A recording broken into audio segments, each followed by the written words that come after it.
The ISEE space probe was all but forgotten after completing its mission 15 years ago. It's been lost in space ever since, but now a team of scientists and students are trying to breathe new life into this zombie spacecraft. This NASA space probe was launched in 1978 to measure the interaction of solar wind with the Earth's magnetic field. Budget cuts forced NASA to decommission its communication equipment in 1999.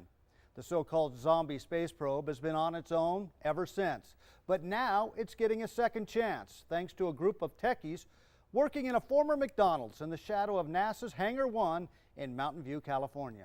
Do you know where the accelerometer temperature is stored? U of A engineering student Jacob Gold wasn't even born when this craft was launched, but he's now writing code that'll help NASA communicate with it. Not an easy task because of the language barrier. He's using today's technology to try to speak to a Commodore 64.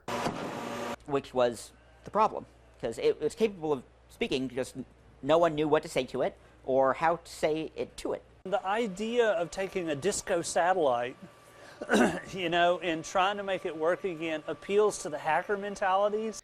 These modern-day hackers are racing the clock trying to save this sleeping spacecraft. If Gold can't shake it awake by this summer, it'll float deep into space. And the next time it'll be close enough to contact, Gold will be 50 years old.